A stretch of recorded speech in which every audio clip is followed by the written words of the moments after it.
Let's add a few more day-to-day things to the list of worries as far as carbon footprint is concerned.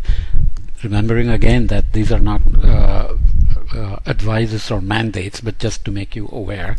So boiling a quart of water, you are doing it every day for coffee, tea, bathing, whatever else.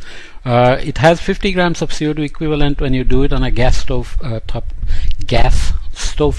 kettle, fairly low heat, or 70 grams of CO2 equivalent on an electric kettle. 115 grams of CO2 equivalent when you do it with a saucepan on the gas without lid and flames up on the side.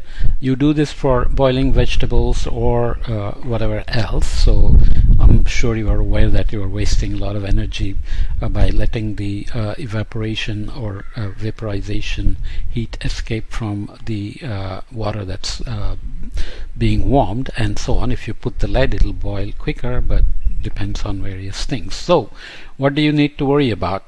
One of the things is to worry about the electric kettle itself. So there are a few points made here. For kettle design improvements are worth a mention, since there are some incredibly simple features waiting to hit the mass market. Okay, first, although only about 10% of the heat generated by an electric kettle is wasted, I was surprised, the author says, at how hard it was to find a kettle with proper insulation. Better insulation would also mean that if you forget it has boiled, or you accidentally boil more than you need, it would stay hot longer. So just insulation to avoid loss of heat of the boiled or warm water. A kettle with a thermostat so that you can set it to 85 degrees centigrade when that is all you need, such as when making coffee or herbal tea, is quicker, cheaper and lower carbon, and it probably reduces the chance of mouth cancer. People are known to consume liquids or food that is too hot, can burn tissues and stomach linings, etc., and can cause cancer. The Morphy Richards Eco-Electric kettle, so far not easily available in North America, is the only one I have found with this feature, the thermostat. An old-fashioned whistle or a beep option would stop you from forgetting when it has boiled. The Eco Kettle already on the market allows you to decant just the amount of water you need from a reservoir, making it easier to boil only what you need.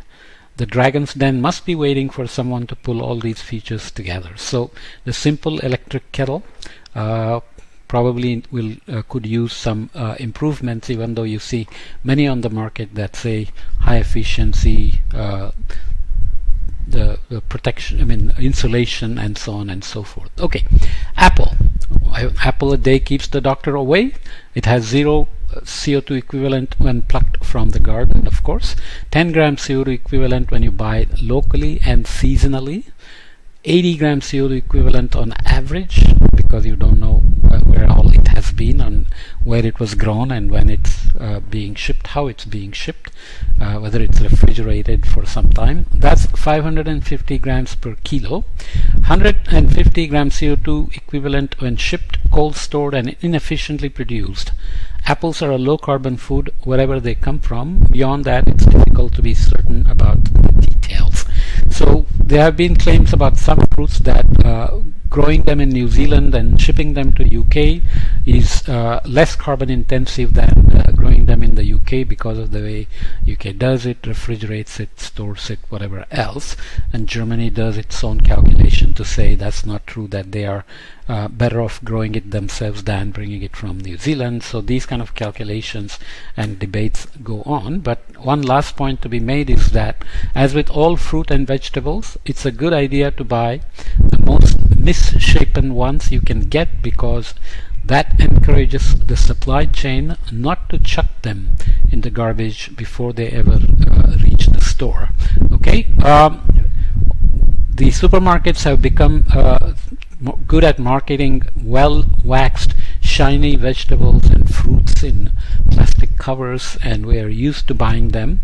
Most people are not used to going to farmers markets, organic markets, and buy things that look odd: potatoes, tomatoes, yams, whatever you have, other vegetables. So a lot of waste happens on farms when the supermarket chains, which mass collect, buy at large scale from farmers with specific shapes and sizes, leave behind a lot of the misshapen ones. Okay, and orange.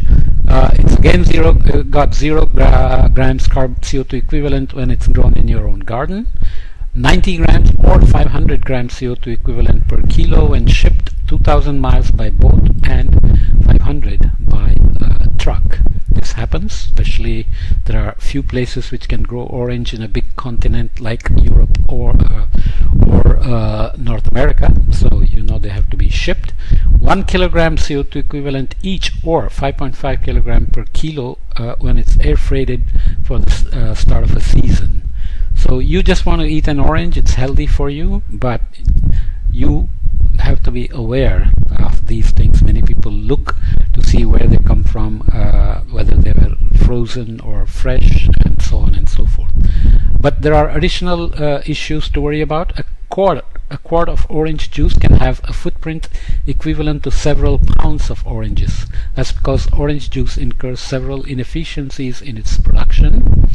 The pulp, for example, is thrown out, so pulpy varieties and smoothies may be more sustainable. I do love pulpy orange juice, but juice in general is not good because it's highly concentrated sugar as opposed to the fruit, which has a lot of fiber. Juicing tends to get rid of the fiber, which is not good for health.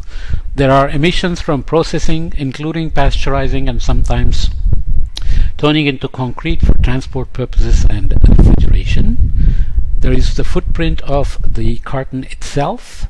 Transport miles are often higher as the product moves from farm to juicer to cartoner to distributor, sometimes zigzagging wildly around the world.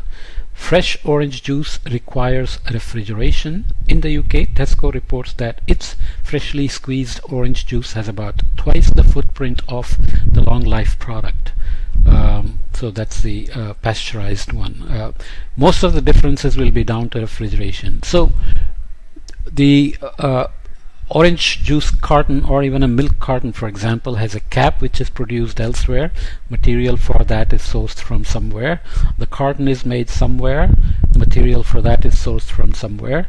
It's got a chemical application inside and outside. It's got printing done, and then it goes to the juicing place, and it gets filled, shipped somewhere, refrigerated, etc., etc. So life cycle analysis for a quart of orange juice carton can be quite tedious, and as a consumer you obviously cannot worry about it, so the system has to worry about it, just as we discussed in the carbon trap, right? So let me stop this here and come back to TV and bananas in the next podcast. Again, the point is to look at everyday activities and everyday consumption we have and realize just how much detail is involved in producing those things and shipping them around and bringing them to you. The prices are still quite cheap, so people are not necessarily very careful. Orange juice, milk, etc., or most of the groceries are now a small part of the overall family income, right? Cars, houses, other luxury items are much more expensive in terms of fraction of the salary used compared to food. So it's always worth looking at the activities like the stuff we eat, where we buy, what we like to eat in what season, how we crave things that are out of season, how we don't care if blueberries are coming from South America in the winter, and so on and so forth. So can you do something about it? Well, just being aware may make you look extra carefully at where this stuff you're buying is actually coming from, and then maybe decide to be more mindful when possible.